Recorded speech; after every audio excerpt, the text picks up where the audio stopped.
마켓 리더에게 주요 이슈 들어보도록 하겠습니다. 오늘은 또 8월의 마지막 주 시작인 월요일이고요. 이번 주 지나면 또 9월장이 다음 주에 바로 열립니다. 시장 어떻게 대응해야 되는지 9월 전략 세워보겠습니다. 한국투자증권의 김대준 연구원 모셨어요. 어서 오세요. 네, 안녕하세요. 네, 반갑습니다. 네. 주제부터 바로 볼게요. 제가 앞서서 이야기 다 해드렸는데 좀 미리 보는 9월 증시 오늘 주제입니다.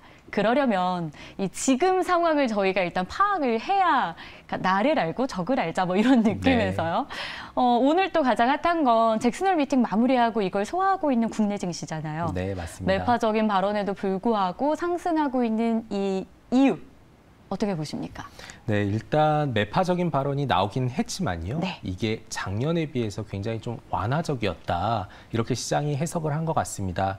지난주 금요일이었어요. 네. 한국 시간으로 오후 11시 5분이었는데 맞아요. 사실 이게 나오기 전만 해도 국내 투자들 굉장히 불안해했습니다. 왜냐하면 파월이 작년처럼 굉장히 강하게 얘기하면 어떻게 될까. 네. 기억을 되살려보면 작년에 파월 의장이 잭슨홀 나와가지고 딱 9분 얘기하고 들어갔거든요. 그리고 마지막에 우리는 우리 작업이 끝날 때까지 확신을 갖고 계속 하겠다 이 얘기하고 나갔어요. 네. 이번에도 분명히 똑같이 마지막 멘트는 똑같이 했는데요.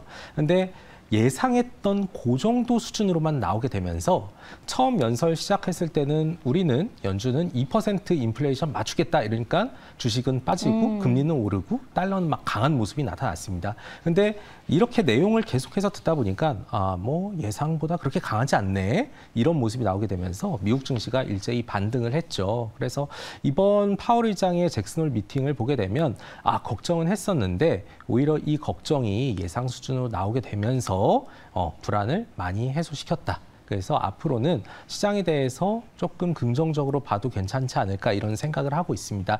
다만 몇 가지 지표는 네. 조금 확인을 해야 될 것 같아요. 맞아요. 그래서 또 이번 주에 나오는 지표 주목하자라는 말도 있긴 한 거잖아요. 근데 앞서 말씀해 주신 내용 중 하나가 이제 파월 의장의 첫 번째 발언이 있으면서 증시가 살짝 떨어지는 느낌이 있었다가 후반부에 좀 회복이 됐다라고 하셨잖아요. 이 종목 간의 흐름도 사실 그랬거든요. 네. 일부 종목들이 연설 후에 주요 종목들의 상반된 흐름이 나타났는데 그중 눈에 띄었던 게 이 AI 대장인 엔비디아가 네. 하락한 거. 근데 2차 전지 쪽의 대장으로 불리는 테슬라가 상승한 것. 네. 이 두 종목의 상반된 흐름은 저희가 어떻게 좀 해석하면 좋을까요? 네, 이게 굉장히 조금 고민이 됐었던 네. 부분이었어요. 왜냐하면 빅테크가 대부분 올랐고요. 뭐 테슬라뿐만 아니라 애플, 마이크로소프트 다 올라갔는데 엔비디아가 빠졌거든요. 맞아요. 그래갖고 왜 이럴까 이걸 보게 되면 사실 엔비디아는 기존에 너무 많이 올랐던 적이 있습니다. 그리고 엔비디아는 그 2분기 2024년도 2분기 실적 발표하면서 그 호재가 어느 정도 소멸이 됐었어요. 그러니까 사람들 입장에서는 조금 차익 실현해도 되겠다. 이런 분위기가 형성이 된 것 같고요. 테슬라는 사실 그와 다르게 굉장히 좀 지지부진한 흐름이었고 미국에서도 뭐 조사 이슈가 있었고요. 하지만 중국에서 보조금이나 또는 인도의 기가 팩토리를 설립하는 여러 가지 이슈들이 계속해서 나오고 있기 때문에 이 파월 의장의 연설이 불안감을 해소시켜주고 투자 심리를 회복시켰다면 앞으로 조금 더 개선되는 부분을 봐야 되지 않을까 이렇게 하면서 테슬라를 상대적으로 좀 높였다 이렇게 봐주시면 좋을 것 같습니다. 네, 그러면 뭐 이 연설 내용 안에서 관련된 내용이 있었다라기보다도 그냥 그동안 좀 많이 떨어졌기 때문에 올랐다 정도로 저희가 해석하면 된다는 거죠? 네, 그렇습니다. 네, 사실 국내 증시 안에서도 상반기를 놓고 보면 2차 전지, 뭐 테슬라 같이 2차 전지주들이 엄청 많이 올랐었잖아요. 그렇죠. 그래서 너무 많이 오른 거 아니야? 고평가 논란까지 있었는데 그래서였는지 다음 달이라고 하죠. 한 자산운용사가 2차 전지 인버스 ETF를 출시한다고 예고를 했어요. 네. 하락에 베팅하는 상품인 맞습니다. 거잖아요. 네. 어떻게 봐야 돼요? 일각에서는 여전히 2차 전지는 주도주다라고 말하고 있거든요. 그럼에도 하락에 베팅하는?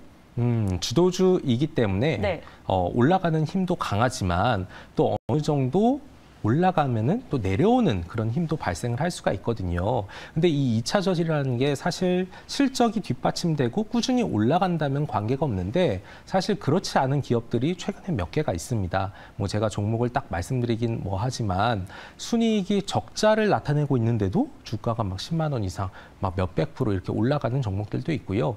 그런 여러 가지 2차 전지 소재와 관련된 이슈가 있다 보니까 아마도 투자자들한테 조금 더 넓은 그런 선 선택의 기회를 주기 위해서 일부 운용사가 그런 상품을 만들어낸 것 같고요.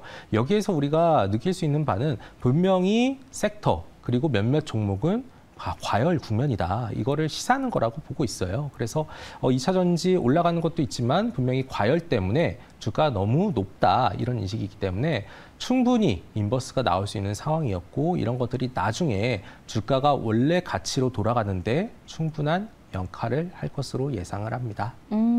그럼 저희 8월에 좀 주춤했던 이유는 뭘로 보면 될까요? 좀 서머랠리를 기대했었잖아요. 네, 맞습니다. 네. 8월에는 대외적인 요인이 가장 큰 악재였어요. 일단은 잭슨홀 이슈가 이제 끝났기 때문에 미국에 대해서는 상당 부분 관심도가 떨어진 건 맞지만 네. 그 전에 이 연준 위원들이 계속해서 긴축할 거다 이 얘기가 나오면서 미국의 시장 금리가 많이 올랐습니다. 그래서 미국채 10년 같은 경우에는 뭐 4.3% 이상이 됐고요. 미국채 2년물은 기준금리에 영향을 미치기 때문에 5% 가까이도 왔다 갔다 했어요. 이게 첫 번째였고 두 번째는 중국의 부동산 리스크가 굉장히 큰 악재가 됐습니다. 왜냐하면 한국은 중국하고 굉장히 밀접한 관계를 맺고 있기 때문에 이 중국의 경기가 위축되는 거에 간접적으로 영향을 받을 수밖에 없어요. 근데 우리나라도 부동산 경기가 위축이 되면 나라 경제가 흔들린다 이렇게 보는데 중국은 우리나라보다 그 영향력이 더 큽니다. 그래서 컨트리가든이나 에버그란데, 헝다그룹이죠. 이쪽이 디폴트 빠진다, 부도가 될 수 있다 이런 이슈가 나오게 되면서 시장이 전반적으로 투자 심리가 위축이 됐고요.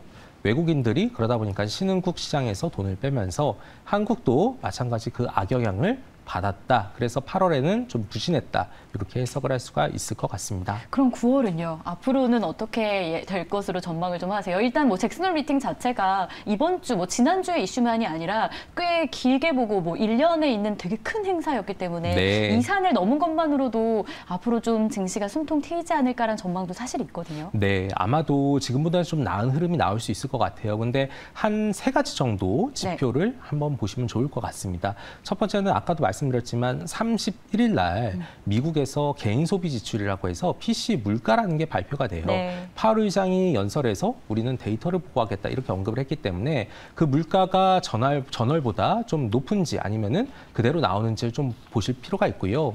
지금 최근에 기대 인플레이션 높기 때문에 좀 높게 나올 텐데 이게 생각보다 낮다면 시장은 조금 더 위로 갈 수 있습니다. 그리고 그 다음 날 9월 1일 금요일인데요. 미국에서 고용지표가 발표되는데 임금 상승률이 예상보다 많이 안 오르는 게 중요해요. 그리고 세 번째는 중국과 관련해서 9월 6일이 되면요.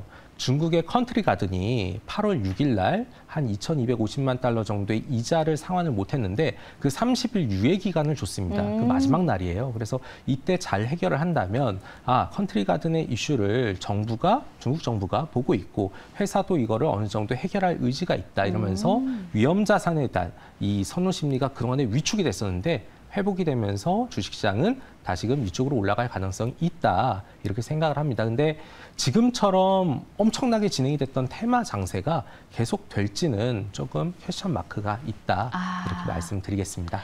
어쨌든 국내 증시 상승 모멘텀은 분명 남아있다라고 해주셨는데 상승 모멘텀도 있지만 공존하고 있는 게 불안 요소는 항상 또 따라오잖아요. 네. 그중 하나가 앞서 이야기해 주신 중국발 부동산 위기인 것 같아요. 네. 그 영향일까요? 위안화가 지금 약세를 보이고 있어서 원화도 이 흐름을 좀 따라가면 어떡하지라는 고민이 있거든요. 네. 이에 대한 전망은 좀 어떻습니까? 일단 따라가게 될 겁니다. 왜냐하면 한국의 원화가 뭐 달러에도 영향을 받지만 사실 아시아 통화가 굉장히 같이 움직이는 그런 모습을 그동안에 많이 보여왔어요. 그래서 위안화가 약해지면 원화도 같이 약해집니다. 왜냐하면 한국의 수출 경제가 어쨌든 중국 쪽에 영향을 많이 받기 때문에 중국의 부동산 리스크가 경기를 위축시킨다면 한국의 수출 수요도 약해질 수 있겠다. 이렇게 되면은 우리가 해외에서 돈을 적게 버니까요. 우리의 원화 가치가 상대적으로 강하지 않고 약해질 수가 있겠죠. 그래서 이런 그림들이 그려진다면 환율이 위쪽으로 가면서 외국인들 주식 팔고 시장 조금 흘러가는 게 아닌가 이렇게 보이고 있는데 아까도 말씀드렸다시피 그래도 중국에서 부동산 경기와 관련해서 정부가 어느 정도 해결책을 내놓고 기업들도 뭔가 개선하려는 모습을 보인다면 충분히 한국 시장도 외환 시장에서의 변동성이 축소가 되고요. 주식 시장도 지금보다는 위쪽으로 좀 높이는 그런 환경이 나오지 않을까 생각합니다. 네, 그럼 이번에는 좀 섹터 이야기를 해볼까요? 요즘 시장에서 정말 핫한 섹터 하면은 중국 소비주들이라고 할 수 있잖아요. 엄청 밥솥도 사간다고 하더라고요. 네. 그뿐 아니라 뭐 화장품, 면세, 백화점 모두 다 좀 튀어오르는 분위기인데 저희가 지금 이게 핫한 섹터라고 해서 단기 관점에서 봐도 되는 건지 중장기 관점에서는 또 기대할 만한 섹터를 뭘로 꼽아야 되는지 이게 약간 헷갈릴 수 있거든요. 네. 정리해 주신다면요. 네, 일단 단기적으로는 중국의 인바운드 소비주, 그러니까 방한 여행객 소비주라고 보실 수가 있는데요. 다 좋게 보셔도 됩니다. 섹터 자체는 나쁘지 않아요. 왜냐하면 화장품, 의류, 뭐 엔터, 뭐 여행, 면세점, 카지노 이런 것들이 다 지금 수혜를 받고 있고요. 방금도 밥솥 얘기를 해주셨는데 네. 쿠쿠가 오늘 또 굉장히 좋은 맞아요. 주가 흐름을 보이고 있거든요. 근데 이렇게 된 이유가 중국 사람들이 정말로 많이 들어오기 때문입니다. 그리고 그 사람들이 와가지고 머물러야 되고요. 잠도 자야 되고 먹어야 되고 물건도 사야 되기 때문에 그렇죠. 전반적으로 수혜를 받을 수밖에 없고요. 일각에서는 중국 경기가 위태한데 과연 소비가 일어날 것인가 고민이 많으실 텐데 근데 약간 이런 것 같습니다. 자국 내 경기가 위축되더라도 해외 나가서 여행하고 싶은 사람은 여행해서 돈을 쓰거든요.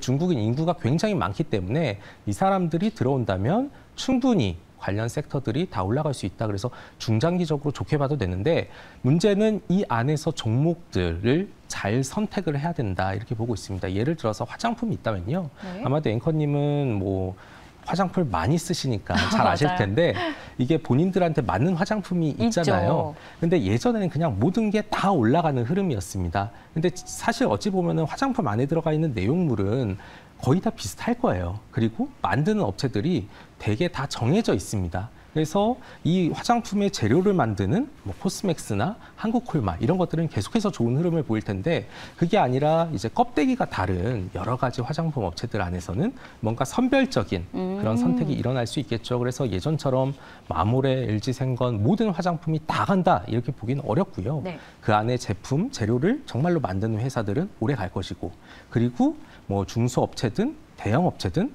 중국 사람들한테 눈에 들어온 업체들 그게 선별적으로 가는 모습이 있을 겁니다. 그리고 추가적으로 저는 뭐 면세점, 뭐 카지노 이런 것들도 있지만 네.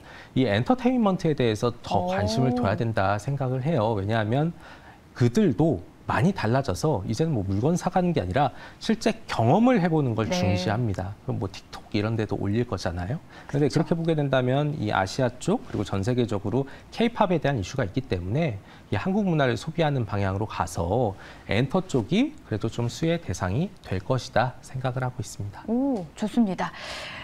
사실 오늘은 그래도 안정적인 흐름인 게 이런 테마주들이 조금은 숨고르기를 하는 느낌이고 대신에 재료 있는 개별 종목들의 강세가 나타나고 있는 시장이에요. 그래서 앞으로 우리가 뭐 예측까지 할 수는 없겠지만 3분기 그리고 9월에 어떤 섹터를 좀 눈여겨보면 좋을지 좀 정리해 주시고요. 또 전략도 함께 말씀해 주신다면요. 네, 일단 지수가 2,500을 깼었고 지금은 한 2,530까지 올라왔는데 네. 아마도 월초 이때 지표들이 굉장히 좀 잘 나오게 되면은 아마도 다시 2,600 이상의 흐름들을 만들어낼 수 있을 것으로 봐요. 근데 여기에서 그동안의 테마장이 계속해서 이뤄졌다면 이제는 그 테마를 좀 떠나서 정말로 실적을 내고 있고 네. 하지만 가격이 많이 빠졌던 그런 업체들을 많이 주목할 거거든요. 근데 시장이 굉장히 스마트해서 이미 움직이고 있습니다. 대표적인 게 뭐 조선주가 있을 네. 거고요. 그리고 실적이 잘 나오지만 최근에 좀 깨졌던 게 방산과 기계와 관련된 주식 그리고 AI 반도체 이슈가 그래도 9월 그리고 3분기 마지막까지 그래도 어느 정도 레벨을 높이는 그런 모습이 있을 것이다 생각을 하고 있어요. 그래서 전반적으로 악재는 끝났지만 좋게 보셔도 되겠다 설명드리겠습니다. 네, 알겠습니다. 자, 이렇게 해서 오늘 저희가 9월 증시 미리 보기를 좀 해봤습니다. 지금까지 한국투자증권의 그리고 매경 베스트 애널리스트 김대준 연구원이었습니다. 고맙습니다. 고맙습니다. 준비한 소식 다 전해드렸고요. 오늘 그래도 안정적인 증시 흐름 나오고 있는데 마감까지 이 흐름 잘 이어가기를 바라면서 저희는 내일 또 준비하겠습니다. 내일 이 시간에 다시 찾아올게요. 시청해주셔서 고맙습니다.